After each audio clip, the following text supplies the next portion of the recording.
And don't kid yourself, I'm still not giving up that office. That's not happening. I That was is my thinking office. that. I mean, after 20 years, no cakes, no watches, no nothing. I'm keeping No my damn TVs. office. Nothing. You know what? The office stays. All right. If there's one bonus I get for sticking through it for 20 years, I'm keeping that damn room. It's the Scott and Alley Not For Air podcast. The rules are gone. The shirt is untucked. Here's Scott and Alley. We are live. Hey, it's the Scott and Alley Not For Air podcast. Howdy. I have a really cute story to start off with. Okay. So, new feller, right? Yeah. New feller who does. Yeah. Oh, apparently you're sick of hearing about it already. Yep. But go ahead. Sorry for my happiness, Scott. Your happiness is my happiness. Wow. Every time I talk about him, you go, yeah. Yeah. Uh-huh. Yeah. No, Okay. I keep forgetting you're in the phase of new. So there's a lot of new. So it's so new that we How new is it? we haven't even like said his name or anything, and not a lot of people in our lives have, like, you still haven't met him, right? No, well, Yes, you did. loosely. Yes, you did. You know what though? Of the day that I met him, I forgot you were there. it was an event we were hosting together. I know, but I forgot that you were there. Okay, so anyway, yeah, go ahead. Okay, Well, so but of the people that were in a group, Mm-hmm. I couldn't pick out which one it was. I had no idea. all I remember was he was wearing a Buffalo Bills sweatshirt. That's all. But and it was a tailgating party that for the Buffalo Bills. yeah. Yeah. So that doesn't say anything for me. Yeah, that's all I can tell you. Yeah, and I don't mean that rudely. Like, I'm not trying to be like, oh, he made no impression on me. I'm just saying there was a group of people and I couldn't pull him out of a crowd. If you were That's like, okay. He made an impression on me, and that's all that matters. if those, wow, if those four, I think it was four people, if they were there standing in front of me right now, and you're like, okay, which one is the feller? Yeah. I'd be like, I don't know. So here's the cute story. So not a lot of people, like, I've had friends meet him, and I've met some of his friends, but to the extent of like coworkers knowing or being introduced, that really hasn't happened, except for I've met a couple of his coworkers.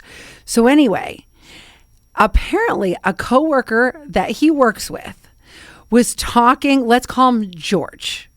George was talking to Michelle at work. These are two of his coworkers. And Michelle knows I exist. She knows my name, everything. George does not. So George is randomly talking to Michelle about our show, Scott. Oh. And which I think that happens more than we realize, because I forget, like, people will take the topics that we talk about and then use them in their everyday conversations at home. That's kind of the goal. That is the goal. It actually is the full goal. So George Talk about us endlessly. So George is telling Michelle, hey, I was listening to the Scott and Alley show. Alley has this new feller, and he's talking about it. So finally, Michelle's like, I have to let the cat out of the bag. Oh, yeah, yeah. The new feller is our coworker. Yeah. He was shocked. He's like, I had no clue. He was randomly just talking about us. Similar things have happened with 6059 and I. Obviously, it's slowed a little bit because, well, we've been with each other for, my God. You're an old hat now. It's almost 3 years, almost. But there were obviously points and times, and it is always funny because when somebody makes the connection, it's just sort of a wild, like, oh, no way, really? You know, in fact, I'm going to a retirement party, I think next Friday. Her retirement party? Yes, she's retiring. At the ripe age of 43, she's done. Oh my God, wouldn't that be Boy, great? did she plan right, and I didn't. That would be glorious. God. Not that I no, know. it wouldn't. No, it wouldn't. I would want to retire, but then come back on a part-time basis. It would be the same thing if I won the lottery. Yes. I want to do the show and let somebody else do all the other bullshit. Yep. I mean, I still enjoy the bullshit. Don't get me wrong. Depends. You know what? Just Let doing someone else do it. Yeah. Do what I really want to do, and then Nap. Let somebody nap. Nap is good. But at any rate, so we're going to a retirement party for a coworker that she works with next Friday, and he has listened to the show since the beginning of the show. And I don't mean 6 a.m. you ding dongs. I'm talking 20 years ago. Wow. And it's just so you get these neat connections and stuff like that. And I'm like, oh, that's really cool. Let's go and and wish him off well. So since the beginning, well, yeah. tell him well wishes for me too. Oh God, yeah. I don't know his name, but neither do you. Yeah. So I could tell. Please don't listen to the podcast and hold that against me. So since the beginning, I hear a lot of names in a day. We had talked about this for a few years leading up to this. We are going to be celebrating our 20th anniversary, May 8th, 20th together. Like it's my 20 years, but it's our 20 year together. And we talked about doing a live podcast. Do you remember this? We were yes. like, oh, maybe we'll do like the Clemens Center or something. I mean, we could. How have we not? We have not talked about it at all this year. How have we not brought this up? What's going on? We haven't had a chance to get to it because, unfortunately, for those that don't know, the front end of our year is super loaded with stuff. Mm-hmm. I mean, there is so much that happens. Yeah, but we need to talk about it if we're going to do it. Loose idea because this did cross through my mind. We'd also talked about doing an actual show, like an evening show. Not that would be live on the air, but like, find a way to do something, in a live setting. A venue or something. Well, the thing about that is, I think that we wait for the 25th. Let's get the podcast where we can do it live and have people all around us for fun. We did it last year during the Super Bowl. Do you remember? We did it from the living room. I mean, yeah, that was for that was a baby version, but I'm just saying. That was like 5 of your friends. Yeah, well, okay. but I'm just saying, we have the what ability to do it. What a sorry excuse for doing a live show. No. It basically was me talking to your 5 friends while sitting on a chair and a camera. Difference from doing a live big show of some kind versus a podcast. You know what I mean? Like the podcast, I feel that's feasible. Whether we did it in the small theater at the Clemens Center and said, hey, let's, anybody that wants to come in, be a part of it. Yeah, Mandeville Hall. That's a great idea. I would think the big show, like if we do a 25th anniversary and, we play our cards right, get some big names in, that's where we go to the big theater. You know what I'm saying? I think we can't charge an admission. Normally we would charge make a donation to the Children's Miracle Network, $1, whatever. I don't care. Yes.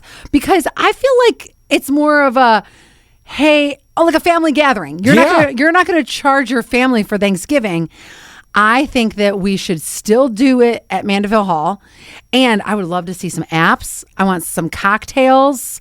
I think we should definitely have maybe some listener questions beforehand that we could do during the show. Oh, God, sure. Yeah. Oh, okay. We get need some to people in. I mean, we've got people that we could easily have, swing down that have been in and out of the show for, some time that could, we could have a blast with. We need to definitely get the ball rolling on this. I'm thinking the big version where it becomes like, even if jugglers and fire breathers, spinning the plates, comedians and high heels, and that's probably going to be a drag show before we know it. But either way, let's do that on the 25th because we really do need to be able to have and reach out to some of the people we want. Like, I don't know, is Jimmy Kimmel going to come? Who knows? But we got to give him time. Why not? I was not even thinking that. I was thinking I wanted to see Chef William come back. Oh, I wanted to see the podcast, yeah. Right. I wanted to see Brad from Hazlitt's, who I had dinner with the other day, so he would definitely be all in. Yes. Although I want to say because I told him about this, I was like, "What do you think about us like getting together for our 20th?" And the date that I threw out, I think he was on vacation, but this is why we need to start talking about it right now. Oh, okay. All right. You're not sold. What is this mood? My mood? Yes, you're not sold. No, I am sold on it. I just think my thought is podcast, which can be of any length.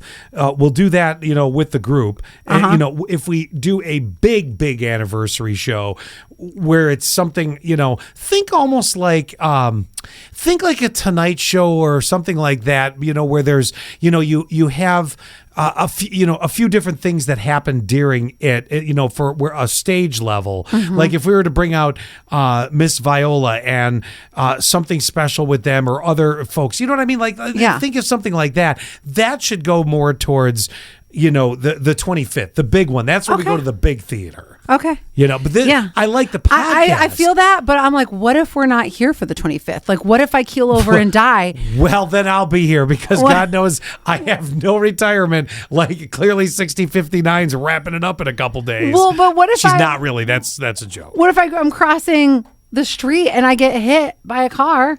Like, I'll hang a picture of you next to me and say, for 23 and a half of the years before the bus took her out, right, this is what you got, know? So, I mean, the old adage, the show goes on. I just feel like you're cutting us small. I don't think we have the ability to put together the biggest large version between now and May 8th. Don't challenge me. Well, but I want to challenge you because we have an adult Easter egg coming up. Yeah, but that's in March. Coming up. Right. That's in March. We also have a radiothon where we raise money for the Children's Miracle Network coming up. Also in March. Yes, it is.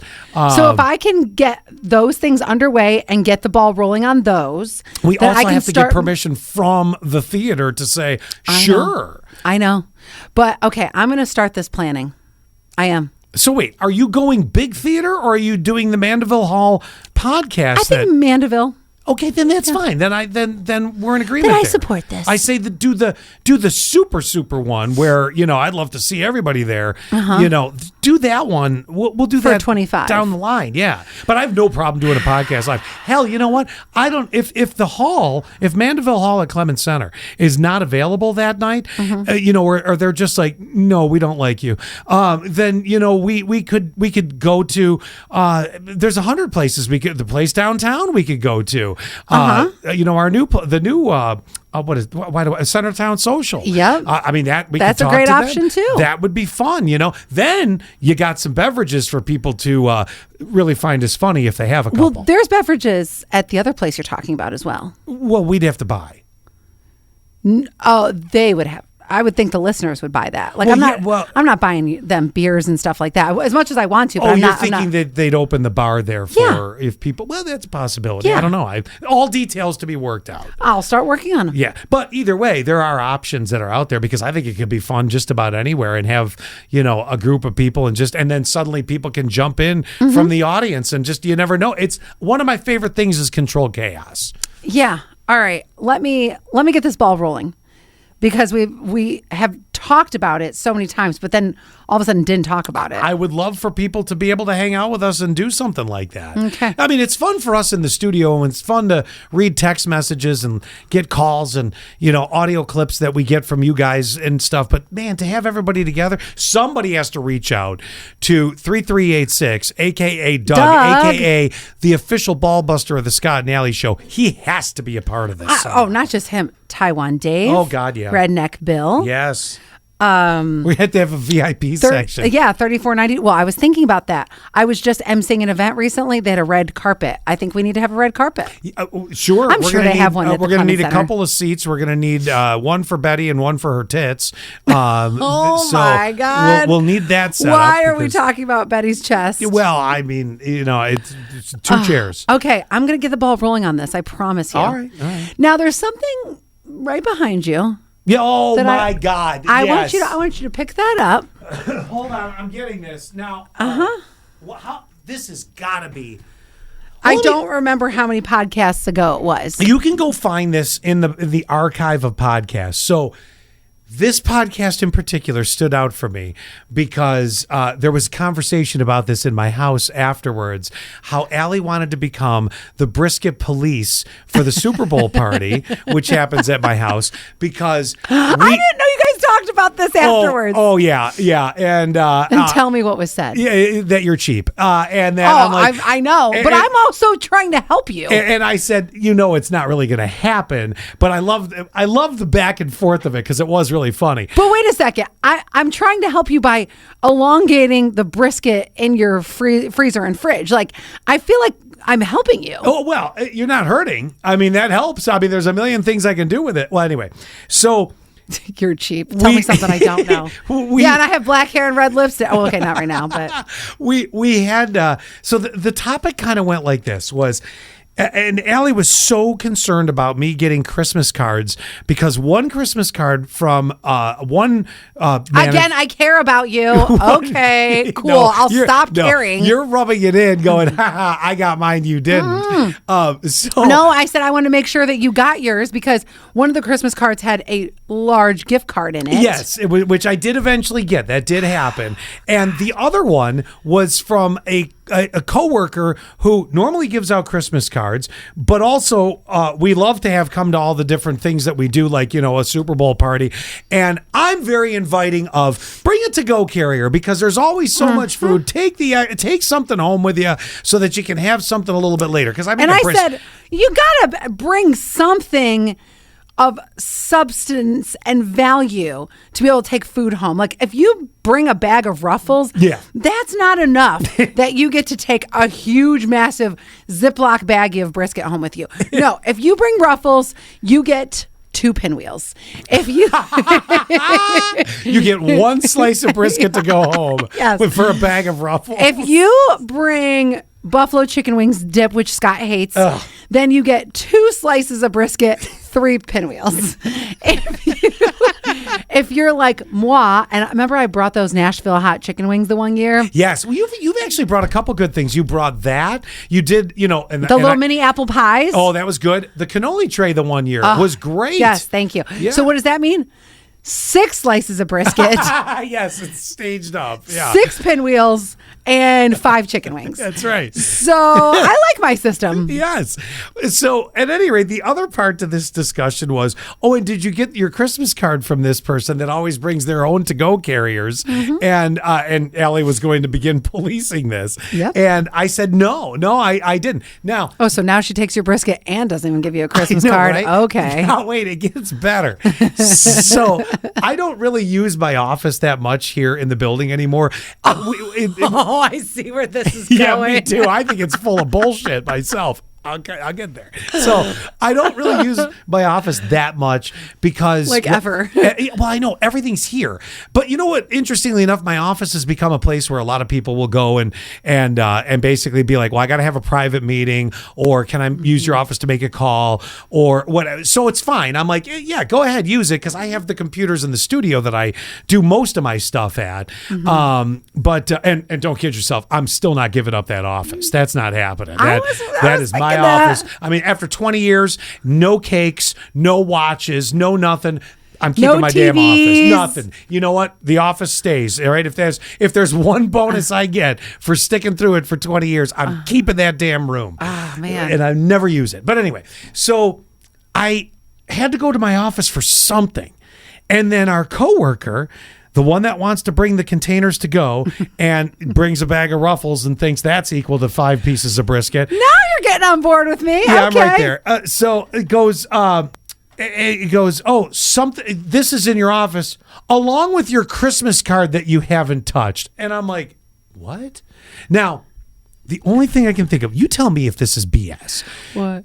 I was out. What day did you leave for the Christmas break? You were, because I was the 18th. I was 2 days after you. I was the 20th? Yeah, I think so. I was the 20th, and I was gone until January 5th. So I had this time that it was there.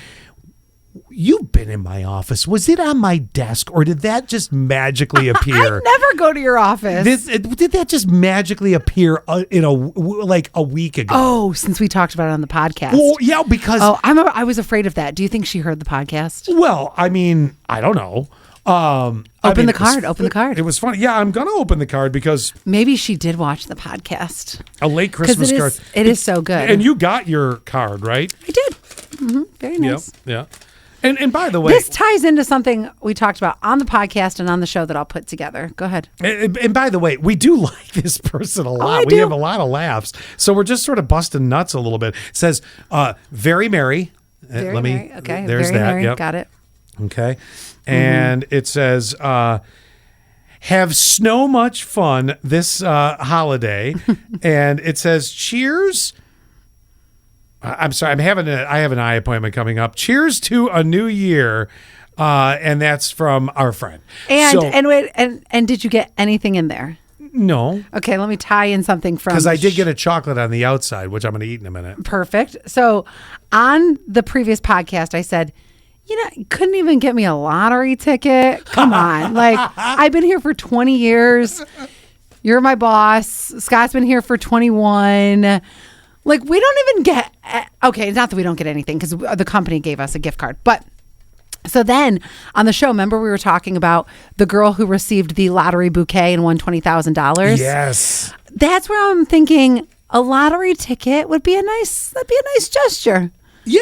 I think so. That'd be all right. And by the way, make it a $25 one. Don't go out and get me dollar scratchers. Oh, no, I'm good with a $5 Oh, no, one. no. Think about this. The only time you win anything of value or anything is if you go up to the big one. And I feel I've been here long enough that I deserve a lottery ticket and you too. Thank you. That has value more than $1. You know, if She only has how many employees? If you work in this sort of a situation, if you're doing the lottery thing, if you've been here a couple years, you get $5 scratchers.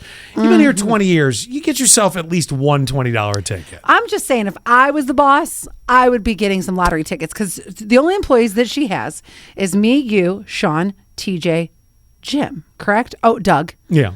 She's got 6. But that's only up here. Don't forget, we have another building that she does some stuff in. Okay, so 7, 8. 7, Yeah. 8. Yeah. She's got 8. 8 times 5, $40. She could at least get the $5 lottery ticket, spend $40. Listen, I think still all joking aside, whether it was there and I missed it from coming back from our Christmas break or not, which is possible, doubtful. I think she just planted it. But either way, I think the gesture's nice because you know what? Here's the thing. I didn't sit down and write one. And I thought it was very nice that she did. And I have to tell you, I suck at not doing that. I never even did when I had to manage a staff of like 5 or 6 people. You didn't? All at the same time. Did you ever get a card from me? No. A birthday, maybe. No, I don't think so. Big birthday. I'm terrible at it. Hold on a admit second, I'm though. terrible at it. This is why the card thing is kind of lost on me. I'm trying to find something from a girlfriend of mine. Here it is. I found it. So a girlfriend of mine, because we've talked about this on the show a lot, a girlfriend of mine sent me a Christmas card. And I mean, I'm putting my phone up to the screen. And I'm going to read you what it says.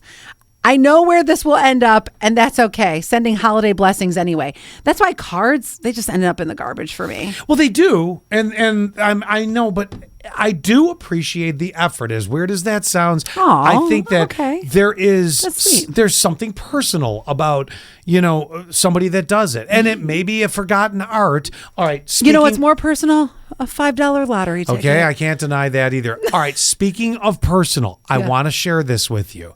Now, when I first read this, I know your reaction is going to be, oh. What? But then I want you to think about this. So I was reading about this guy that leaves a handwritten note for his wife every single morning. You are going to hate me right now. You're going to hate me so much. Oh. No. The new feller always writes me letters. It is so freaking sweet. I can't even dig it. Okay, this is what it is. Oh my God, I love it so much. So this is a romantic handwritten note for his wife. Yes. When he leaves the house to go to work. Yes. He doesn't miss a day. Oh my God, I love it. What did I dude, love it. so- I love it. I love a handwritten note. Why is it like the Christmas card? I'm like, whatever. But I'm also like not sucking face with our boss. But the handwritten note Today. Hey, Wendy. Oh, I probably shouldn't have said her name. But I don't want to say too much because I don't want to reveal too much about this new relationship because I feel like there's some things I should keep to myself. But he's so good about this. Why start now?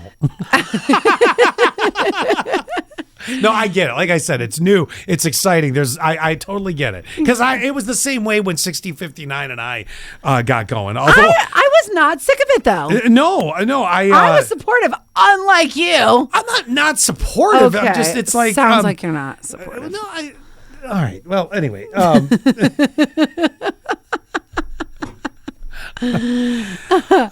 I don't know your beef. I don't have a beef. It sounds like you have some beef. There's no beef. Maybe some pork. No, I'm just kidding. Oh, anyway, what were you saying?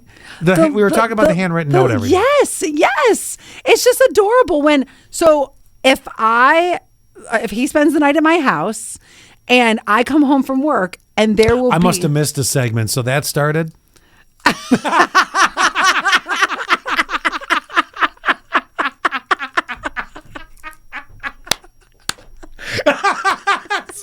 I'm having fun riding this wave.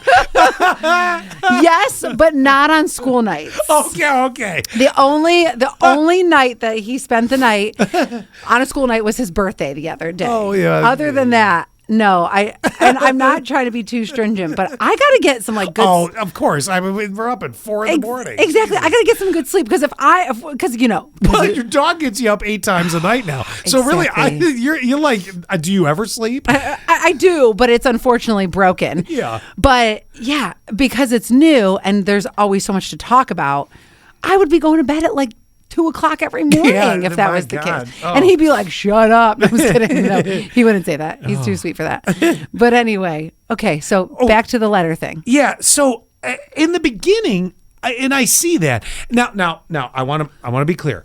There are some people that carry. I think of your parents from the stories that I've been told have carried on a very special romance. Yes. Through their relationship, and you don't hear this all the time. No, you know, and that's what I love about it. Well, but the question that you, the receiver of the notes. Yes. This is where I feel like you're gonna have to take a note break sooner or later. Or is it just, the note could even just be, I love you. Well, it could be. Because I can hear I love you every day. I mean, we're not saying that. That's not where we're at right now. But I could hear, when that happens, because I'm sure at this point you and 6059 have said I love you. Oh, I mean, every day before I leave. Exactly right. And she's like, get out. See? It's worn off a little bit. That silver's lost its sheen. That's okay. I mean, I may be tarnished, but, I'm still reliable. There's something to that. Yeah, there really is, isn't there? The thing about it is I just got to polish you up a little bit, Scott. I feel like it's sweet, yes, and it's so hard to put yourself a little further down the line because you're in the middle of being love bombed. So, it's you are so salty about this. So, but why don't I deserve this? Well, I guess. I mean, I don't know. Did you do anything to not deserve it? I don't know that answer. No, I'm saying like, now's my time. If somebody's gonna, sure. If you feel that's the way that it is, that's great. If you feel that, I can't have those feelings. I can't tell you that I have those feelings. Okay, but as far as this goes, I'm not saying that you're completely emotionally disconnected.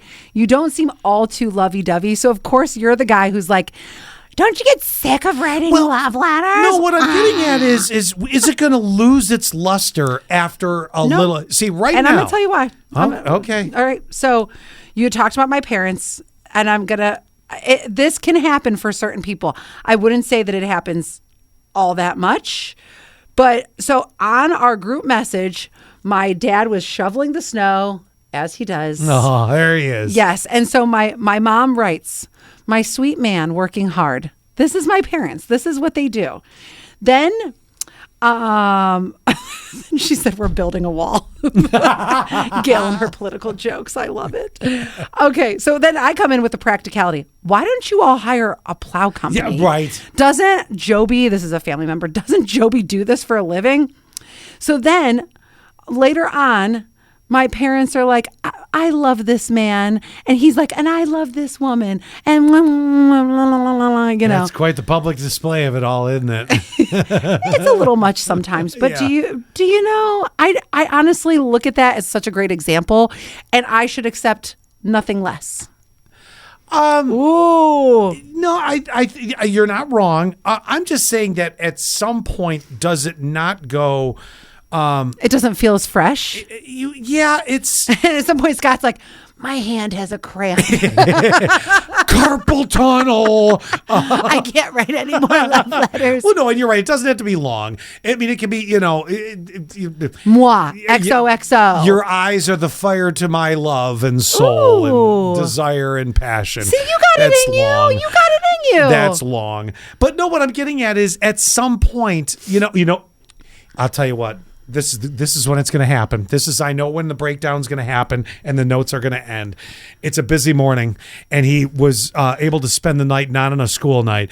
And you have one of your 870 brunch plans that you're set to go out to with the girls the next day. And he already knows this life. But before you go to brunch, you're going to have to take Sonia to Ithaca, Cortland, Batavia, just outside of Avon, New York, to go hit some Barnfest, auctions or whatever, that she can, buy more crap to put somewhere. And then you come back and you finally get to the diner at noon. And meanwhile, Feller wakes up and he knew that you had a busy day the next day. So he left the note. Here it is right here. Left the note on the counter for you. Yeah. But, because, you were running late to go get Sonia to take her to Ithaca, Cortland, Avon, Batavia, and all points in between, and then bring back the stuff. And then brunch, of course. Chicken and waffles, hot honey syrup. There it is. God, that sounds so good. This is sitting here on the counter, and he's going to go, she didn't look at the note.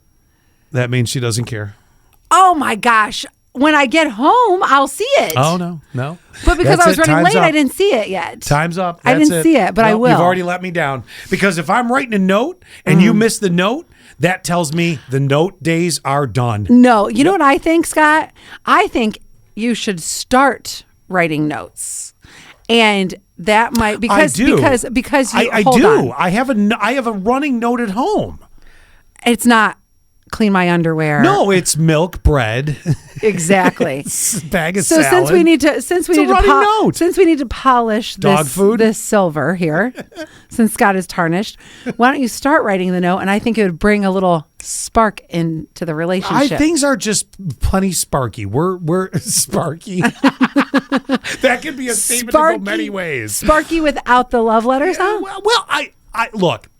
I'm not getting on somebody if they decide they want to do it. That's not what I'm saying. And there is that 1 out of every 100 relationships, like your parents or someone that would do it daily, like I said. That being said, I feel for the mass group, and it is a little bit like a love bomb thing, where eventually it's not that I'm not as engaged in the relationship or with you, but at some point does one or the other go, okay, I'm out of words. Did you ever think that it's not love bombing, but it's how I feel every day about this person? Love bombing's not the best way to describe it, but it is a way of saying it is a lot. It's not a lot, but it's consistently heavy in a period of time. Does that make sense? I'm sorry this love is so annoying. Valentine's Day must just send you over the edge. Well, no, it's great. I love Valentine's Day because she hates Valentine's Day. That's not a good reason to love Valentine's Day. Why do I need one day to prove the love? You don't, but I'm just saying. Well, you don't. But if God forbid you don't do something on Valentine's Day, you're in the shit house. What I'm saying is all the lovey things around it must just send you over the edge. I'll look at it. It's fine. You know what? I enjoy it more for like the kids to get stuff and do stuff like that. I find it absurd. That we are in a society. Oh my God. When I lived in Cleveland and that fucking Sweetest Day came around. Oh, I know. We're like, what is that? For those of you that don't know. That's a Hallmark holiday. Yo, totally. You get, actually, it's an American Greetings holiday because their company used to be in Cleveland. So trying to suck the money out of you. Oh my God. So you get Valentine's Day, which, okay, it's there. But then, they tried in Cleveland to invent another day, not terribly far away from Valentine's Day, called Sweetest Day. Yeah, wasn't it in like March or something? Oh, it was, because 1 month wasn't enough for it. So, no, I have no problem with the visuals, with the aesthetics of it. It's the expectedness of Valentine's Day. I love that I'm with a person and she has her own reasons that I'm not going to share. They're her reasons why she doesn't like Valentine's Day. Do I still do nothing? No, of course not. I might do something small. I might get just flowers that day or something like that. Why do you need one day on the 14th of the shortest month of the year to try to make it extravagant? You don't. But I don't get it. So back to the love letter thing. I have one more question. What if the tables were turned? What if she came home every single day and gave you the sloppiest kiss every single day? Would you eventually go, I'm so sick of this? Reel your tongue in. Oh my God. I can't with you. I mean, I don't know. I can't. I don't know. I mean, I want somebody to kiss me passionately every single day. well, that's a little, okay, see, that's a little different. In my mind, that's a little. exactly what I just said. But that's a little different than the love note. I'm not saying the notes are bad. Don't get me wrong. By the way, this is coming from a man who writes. You write not every single There's day. a lot of writing in my life. Maybe I'm written out by the time. No.